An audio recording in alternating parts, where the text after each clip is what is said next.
Hello. Hello. I'm noticing that this week we both have very manageable sweater collars. Do you remember? I will never get over last week's color.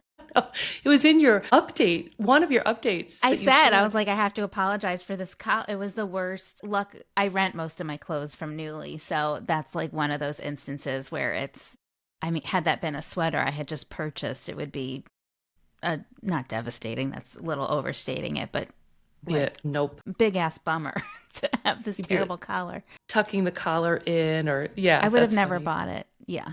Okay. Oh, so good. You just get to send it back. Ship it right back. Yeah, bye bye. Yeah. See you That's later. good. Yeah. But yeah, we just eliminated the whole thing today. We're Eliminate. doing Yeah. crew Clean neck collars. all the way. Yeah.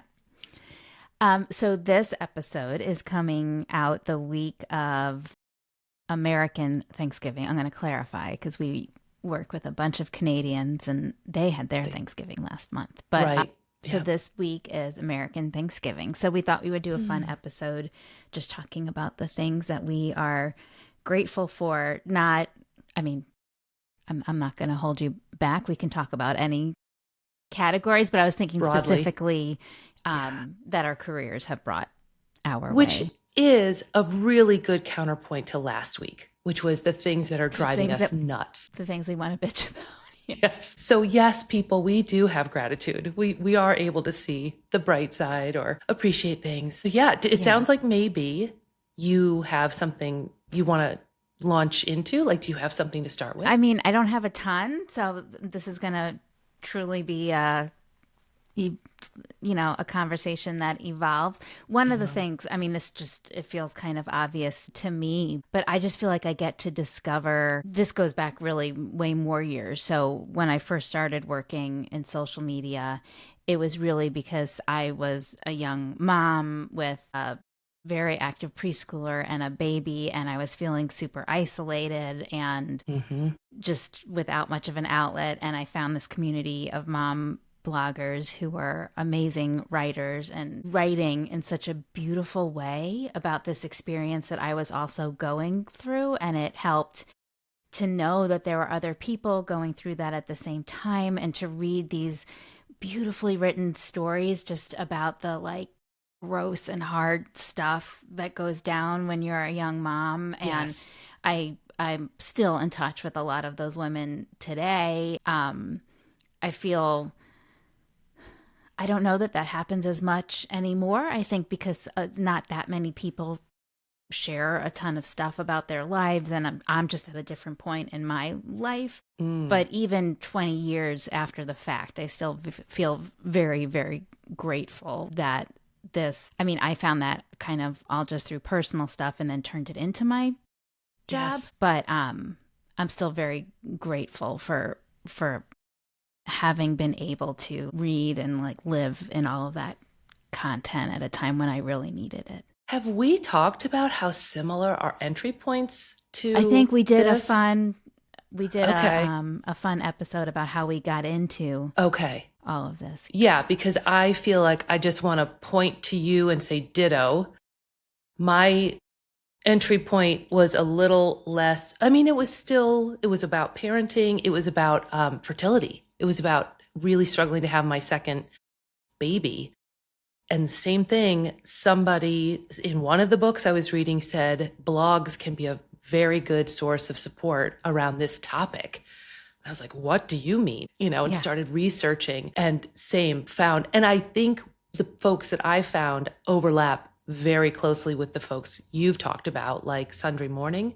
Yeah, Linda. Linda, and same thing, this sense of, I don't want to say normalcy, but just, I'm not the outlier. I'm not the only one going through this. I literally don't even have it as bad as some other people might be experiencing things, and normalizing that loneliness about parenting. Parenting is such a neutral, but mothering, But like and I think mothering. back when like in 2025, I think it's very normal to see people sharing the warts and all things about their Mm, lives.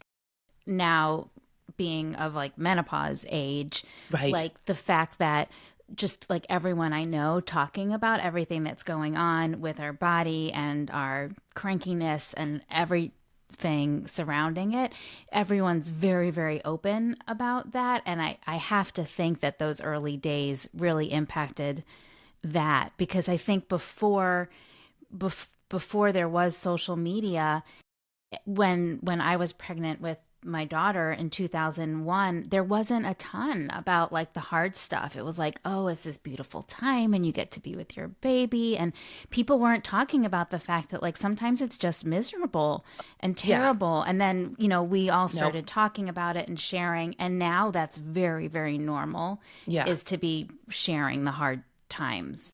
I remember poring over books like, why didn't nobody tell me these things about parenting, about Yeah. mothering, about sleepless nights? And that sounds so colloquial on paper. And then you go through 14 months of sleepless nights and you're like a monster walking around like you've been waterboarded. I totally agree. I think you and I and our cohort of folks may not also remember or want to think back to you're like you said, it was the leading edge of social media. We were the first, it was Twitter, it was Hootsuite, it was, what was the other, there was another place where you could watch all of your feeds in Twitter. Oh, Feedly. Tweet, I remember Feedly was like an Feedly, RSS feed kind of reader. like TweetDeck. I had TweetDeck. Yeah. And and how I know in my household, my husband would come back home and be like, what have you done all day? And I'm like, I could defend it. And then, like you said, it turned into a career, a business, an entrepreneurial inroad. But it started with, oh my gosh, I'm going to poke my eyes out. Sitting home watching Ellen. Ellen was the highlight of the day at 3 p.m. or something. I just watch, it's funny because I'm reliving it now. I've been just every afternoon when I'm done with work, I watch a few episodes of Mad About You, and that was my show when I had a baby. That was my, like, I believe it. Sitting with the baby. Yep. Show. Yep. Gosh, the emotions that must wash over you when you watch that. I will say so aside from that similarity, one thing I've also really loved, it's industry related. It's more about this democratization of opportunity through internet, through social media, through all of that I've been able to embrace being an entrepreneur. Yeah. I always say that if in grad school somebody had looked at my resume and all the things that I was doing, which were very entrepreneurial, and said to me, this is a career path. It's just one you have to actually create yourself in some ways. Man, I would have had such a head start. But I was always trying to fit myself into job descriptions and employee models that ultimately kind of spit me out. Even though I could do it, that wasn't resonant for me. So this journey of understanding I'm an entrepreneur and embracing the way that I add value to the world has come from that also, like getting coaching, getting consulted, doing the Colby, doing the Strengths Finder, all of those things married sort of this soul level assurance with the external trappings of a business and developing revenue and all that. They go together. Like it's a full expression of who I am. I think I'll build on that because that's something that I'm so grateful for, just having this nonstop opportunity to keep learning things and to not feel stagnant, whether it's something leadership related or, building myself as a leader and a manager, or whether it's like, I just finished this 9-hour course on AI and being able to like feel like I'm actually decent at using these tools and I know what's going on, and knowing like trends before other people know them. Like I was talking to my sister-in-law this morning and she was listening to a memoir by Questlove, and he was talking about meeting Dick Van Dyke when he came on the Tonight Show like 9 years ago. And so he was in his early 90s. I was going to say. And he was saying that his tip for people, like Jimmy Fallon asked him, like, what's his tip for being so lively in his knees? And he said, don't stop moving. Like, just keep doing stuff. And like, sometimes it'll hurt and sometimes it'll be hard and people will tell you no, but like, just keep doing stuff and just keep moving. And I do feel like this job keeps me kind of young because I have to know. I have to know the latest technologies. I have to know the latest trends. I have to know what's resonating with different generations. And like, sure, for myself, I love the content by women my age, who I relate to, but I still have to understand what's going on for everyone because it's part of Right. my job. Yeah, and it's the marketing. I think that's because it's the marketing field too. Like I'm thinking a doctor would have to stay on top of the latest technology and techniques and research and all of that, but wouldn't have to connect it to the people behind it. Like it has no resonance necessarily with a cohort of people, whereas you're talking about the channels behave differently. Like Facebook is still a dominant player, but for a certain demographic, Right. as opposed to Twitch or even Discord taking over for TikTok. Like there's so much churn in a good way that our industry, and that would I'll add on to what you're saying is I think the industry itself is just very creative. I think we're having the best conversations in LinkedIn Yeah. of any industry, but I could be biased. And the worst. We get the full gamut. I feel like every other industry might be a little boring compared to ours, but Maybe. that could be my bias. I'm sure that doctors love talking about doctoring as much as I like talking about I don't marketing. know. It reminds me of my dad was I guess he still technically is a psychologist, but most of his patients were teenagers, which was very interesting growing good because nothing I did surprised him and anything I did that was bad, like he knew to put it in the context of everyone's. Like I don't have a deviant, like an extra deviant child. I like how you reframe that, like extra deviant. I might have been a little bit of a slightly deviant. But that's normal. Yeah, but I think it's like he always had to be on top of everything that was going on and be able to communicate with a younger generation to relate to them and walk them through situations. So I feel like, but marketing and psychology have a lot. Yeah, I can see that. Absolutely. So another thing I'm grateful for and have really enjoyed is evidence right here is the relationships that I've been privileged to experience, and it keeps happening. I think that is such a source of abundance. The people that I get to talk to, engagement. That's why I think I love LinkedIn so much because it does facilitate a lot of cross-pollination of ideas and running Nimbus, having people in the room together, those relationships. Like it's just never ending. You and I basically met through LinkedIn. Yep. And through in person because we were going to that conference. Yeah. I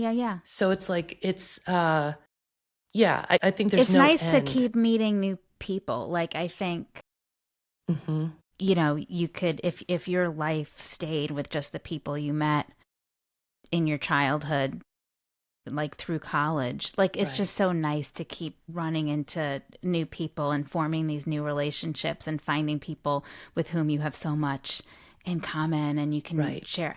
I think too, something, and this has come kind of later, because I think back when we first started out, like that competitive nature between the different agencies, like there was just so much competition and it felt like there's not enough for all of us. And I don't know if it's me just getting older and softer or what, but I feel like I've come to really appreciate connecting with people who are in a similar field but come at it from their own way and just collaborating and understanding that there is enough for everyone and we just only benefit from coming together and sharing. And that's something I do think that came to me much later in my There's no career threat there. And I'm very grateful for that. I 100% agree, and I think that's age, maturity, experience. Yeah.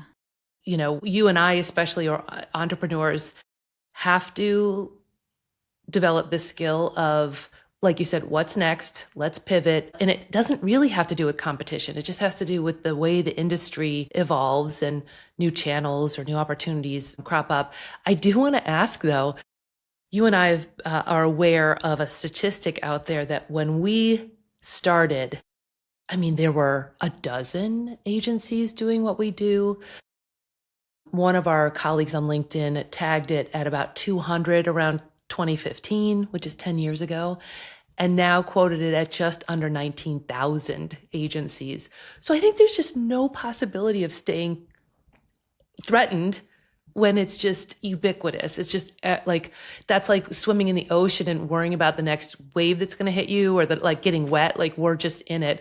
Whereas when there were fewer, it was like, oh, I'm watching you. I've got to watch you. I've got to watch you. Like, maybe it felt and much there were more fewer acute. clients back then too. I mean, back when we first started, we were having to Educate, convince clients that this is actually a legit thing. Yes, this makes sense to put your money here.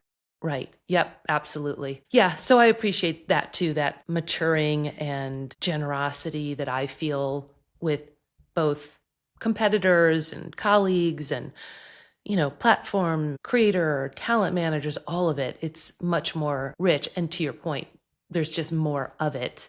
There's more people to connect with or talk through things with, and I even think my approach on LinkedIn continues to evolve. Like, what I'm sharing, what I'm focusing on behind the scenes, the sort of calls for support that people throw into my inbox that I'm, happy, like having fun with behind the scenes, that aren't revenue drivers. They're not thought leadership.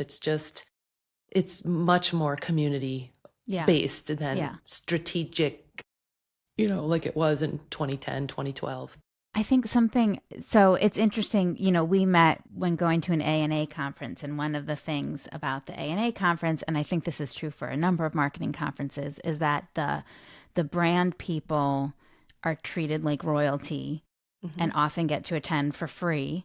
And then you have agency people who are treated like dirty vendors. Dirty vendors who have to pay so much more money and are like, just like, give me your, like scrapping for work and desperate to meet. Nobody wants to make eye contact with you. Yeah. Yes. And so as an agency, I think it can sometimes be easy to feel like less than. What I will say though, I've never worked at a brand. I've been an agency person my entire career. And I do, despite sometimes feeling like a second-class citizen, I do love it. I love being able to work on all these different brands. I love the variety that comes from it. I love doing deep dives into brands. Like, I think back to, I think through all the like factory tours I've gotten to go on through my career. Like, I used to work with Wix filters, so I saw them making car filters at a factory in Gastonia, North Carolina. And I've been I went to like Sonic headquarters and got to taste food a year before it came out, and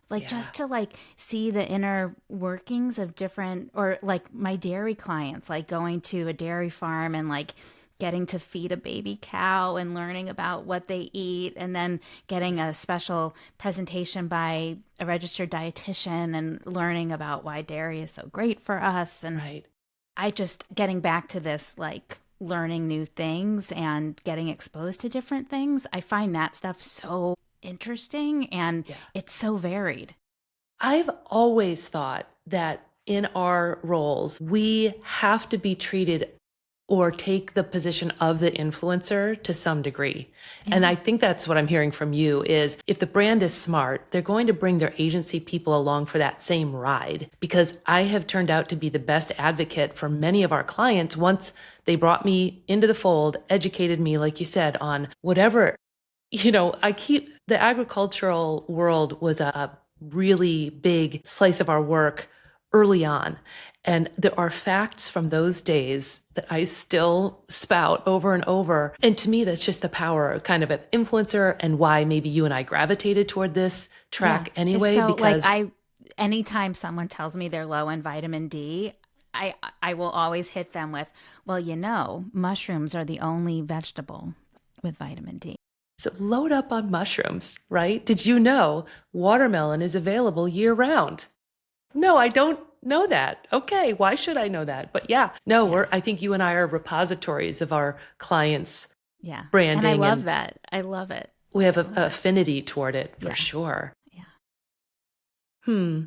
Well, this was fun. yeah. So what, switching gears quickly while we're ending, what are you doing for Thanksgiving? You're going to come to Michigan? This is road warrior territory for me. So this is driving all over God's half acre to pick kids up from college, get to Michigan via Canada. So there's going to be some international hello and goodbye to our Canadian friends, and a pretty quick turn in Michigan for some deep fried turkey this year, which super excited about that. The younger generation has taken over the turkey, and I have high hopes. How about you? As I wrote on LinkedIn last week, now Thanksgiving is like my Super Bowl, and I'm very particular. My sister-in-law and I do it, so she's going to come up Tuesday, and we have our to-do list and our shopping list, and the menu evolves slightly every year. There are certain things that are non-negotiables. Okay, on what are our the table. non-negotiables? Like green bean casserole seems to be non-negotiable in my family. No, we don't. We did it last. We do that sometimes. We're not doing that this year. Okay. On our table, the non-negotiable, we have two types of cranberries. We have a cranberry horseradish relish, which is not cooked cranberries. They're like ground up, mixed with horseradish, lemon, and sugar, and then you let it sit overnight, and it becomes this delicious spicy relish that goes great with rich foods. And then I make a regular cranberry sauce. Those always happen. We always have to have cheesy potatoes in honor of my late mother-in-law. That was her specialty. She always made them. So we call them Moppy. We called her Moppy. We have Moppy and Poppy. Oh. We call them Moppy's potatoes. So we have to make those. We do a creamed corn made with dried corn. It's this John Cope's dried corn. It comes in little bag. It used to come in a really cool box. Now it comes in a bag. And we make this creamed corn out of the dried. Okay. This is fascinating. Yeah. So those are like the main like untouchables. Okay. And turkey. Table. And the turkey. Right. We used to always barbecue the turkey. Okay. And then last year we switched to oven. We tried Allison Roman's sheet pan turkey, and it was great. So is that where you cut it up? It's not cut up. It's just cooked on a sheet pan. I don't know why. Instead of a roasting pan. Mm-hmm. And you dry brine. We dry brine that one. I used to wet brine the barbecued turkey, and I love the smell of that wet brine because it has star anise in it and onion, and it just smells delicious. But I will tell you that wet brining a turkey is... It's a wrestling We've had match. so many accidents. Like I still remember when we were living in Toledo, we had the brining bag, and my husband was holding the brining bag. And then I was like putting the turkey in, and then I was pouring the brine in, and the bottom just dropped out of the bag. There was raw turkey and brine and pieces of star anise and onions, and so everything was everywhere. Now that is traumatic. Yeah. That is traumatic. Okay, so dry brining, a little bit easier to handle. Yes. And this is your first year doing the dry brining? Second. Okay. So you liked it enough. If you're a foodie like I am, I think the consensus now is that dry brining actually works better. That's what I've heard. Yeah. Brining. Okay. I don't know if there will be a brine in my turkey's future, my future turkey's future. So we'll have to report back. The kids will let you know. That's right. The kids are all right. Yep. Well, have a good Thanksgiving. Thank you. You and too. Same to all of our listeners. And we'll see everyone in, I think, two weeks. December. Yep. Yikes. Okay. See ya. Bye.